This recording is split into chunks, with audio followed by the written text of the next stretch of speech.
Hey there, all you Hellblazers. Welcome back to the Newcastle Crew, a Southgate Media Group podcast dedicated to all things related to the character of John Constantine. I am Lilith, and joining me as always is... Hey everyone, it's Phil. Up for discussion today, we're kicking off the New 52 journey. Don't worry, it's only like 16 issues plus some subplot in Forever Evil and A Future's End. So we won't be here too long. I have to say it started off pretty strong for the New 52. Oh, yeah. I mean, it devolves into chaos pretty quickly here, but I thought the first, 5 issues was pretty good. Yeah, I mean, it's New 52, so it's not perfect, but I got a somewhat older vibe of Constantine off this.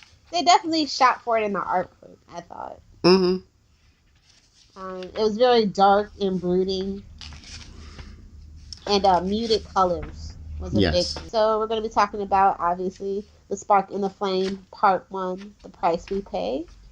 It was written by Jeff Lemire, and it had... Oh, and Ray Fox. And it had art by Renato Guides, and I think Marcelo Maiello did the colors, and Sal Cipriano did the lettering for this one. Fun fact, we get a Green Lantern cameo in this. I thought that was kind of hilarious. Yeah, did you see the green light in the sky, yeah? That doesn't bode well. Let's see. I think that you had to be a fan of Constantine for this to jump into the New 52, because they do just kind of just jump in. Mm-hmm. Did you read this before or after you read the original, some of the original stuff? I was kind of reading it concurrently, because I bought, the first couple trades of, the first couple arts of the original series, and I think I bought this around the same time. So that's why I was like, okay, I can see, similar elements, because it was kind of like a compare and contrast, because, like I said, I was reading them both around the same time.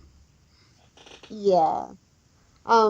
I don't think they gave you enough background about how sorted... I mean, it comes, but I think this is the kind of book that you have to set up. John Constantine is a messed up individual, and he's done some really, really bad stuff. And that bad stuff has a way of coming back to bite him in his butt. I don't think they really set that tone with the first issue. Yeah, but I think with a lot of the stories, even the TV show, I think they like to just, jump in most of the time and be like, okay, this guy's, mixed in with the dark arts. There was, troubling things in his past. We'll get to it. But, I mean, even look at his very first appearance in Swamp Thing. You didn't really get a lot of, origin right away. I think with this, though, it would have drawn more people in, and maybe it wouldn't have been canceled so quickly had they kind of done that. These are a lot of the characters in the flashbacks are old people nobody care about, other than me and you maybe. You got Sargon the Sorcerer, John Zatara, Mystery, and Tenarch or whatever. Mm-hmm. So this is really digging into DC's past is what I mean by all of that, I guess. Yeah, they could have gone a lot more origin, but I'm surprised they didn't give this an issue 0. It needed it. Mm-hmm. The story is kind of all over the place, but by the end of it, you kind of get it, what his dark magic is. He sums it up perfectly with that quote. Mm-hmm.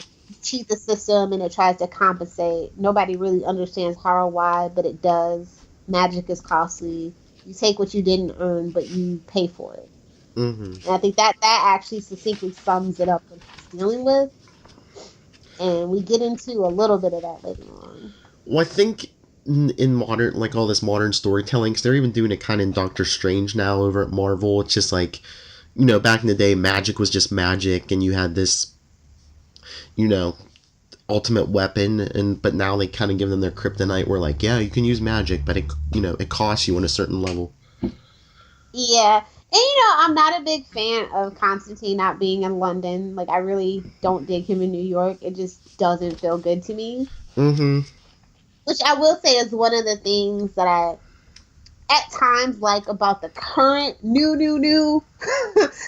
version of John Constantine is that he's kind of traveling around the world, and it's very very supernatural-esque, a road story, if you will. But yeah, I've never been a fan of him in New York. It just doesn't feel good. I mean, at least in this arc, they kind of gave you an explanation why he wasn't in London. Yeah. I'm not saying it was good, but I'm just saying that at least they tried. Yeah. What else can we talk about? How did you feel about the flashback stuff? Like, did you know who any of those people were besides like maybe Zatara?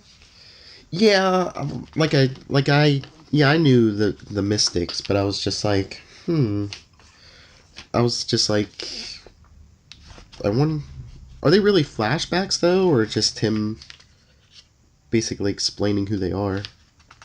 You know, basically. Yeah, but I mean, I was like, we're going with Zatara here. I'm like, But then they throw in Sargon the sorceress. You're like, you sons of guns. But I'm just like, are we gonna get Zatanna? Is she gonna be a rookie? It's just all in due time, my pet. All in due time. Yeah, it was kind of like the cult of the cold flame, and I'm just like, okay. I was just thinking like, okay, this is weird, and I like weird. Let's see where it goes. But that Chris guy, I did not dig. It's just like, can we get a new sidekick soon, please? Well, you knew it was gonna happen to him.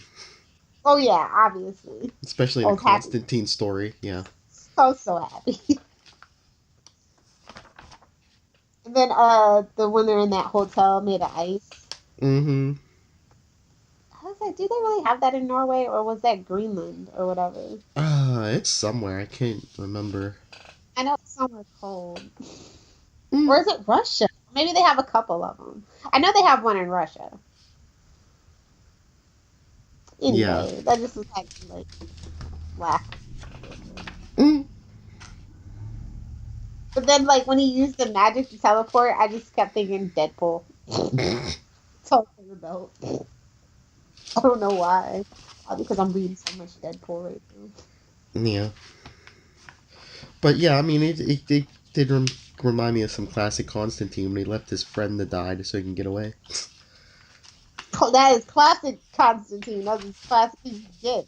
They're like, issue 1. See, it's still the good old John. And I love how he's like, he just kind of admits to himself. He's like, yeah, the cost of cheating this time was Chris's life. At least it wasn't mine. It's like, sorry, mate. That was kind of graphic, though, right? When Sargon crushes Chris with her magic, and like the blood starts spraying everywhere. Hey, it's Constantine. This still wasn't an MA book, though. It's still rated T, right? I'm pretty sure. Yeah, Teen Plus. Says 16 plus, yeah. Teen Plus. It's still pretty graphic for teen. Yeah. I mean, not that I'm complaining. Just how much kids does. Yeah. How do you feel about the artwork? I like the artwork. Like you were saying with the colors and that. I mean, I think it was a good fit for this Constantine story. I mean, they really could have, especially with a fresh start, they could have really messed it up with the artwork, but I think it kind of set the mood. Yeah. I'm looking for my favorite panel.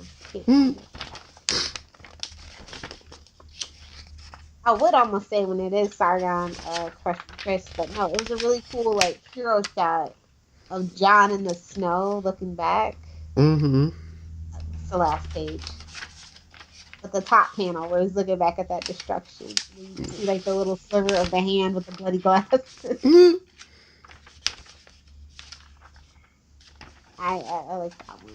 And then also at the bottom he's kind of walking alone in the snow. What about you? I like when he's in the airplane bathroom and he basically, well, I guess what's supposed to be the stewardess basically disintegrates right in front of him. That just says Constantine to me.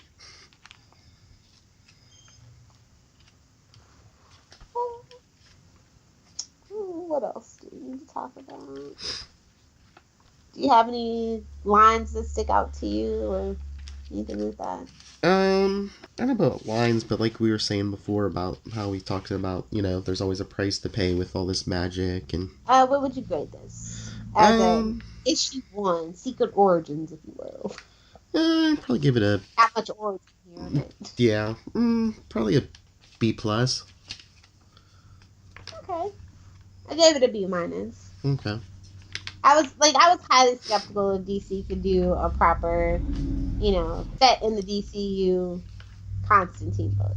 Mm-hmm. And I still don't have a really concrete answer for you guys. But it was a start, and I thought that they were trying to stay true to the spirit of who he was, and I kind of appreciated that. Yes. They didn't really sanitize it all that much like I was afraid of. Yeah, they just wanted to get him in that main universe. Yeah. I don't know why, though. Oh, where's my ka-ching button? I was going to say, yeah, besides the cash grab. No, I think they wanted to make him more mainstream, maybe, because the show... Was this when the show was on?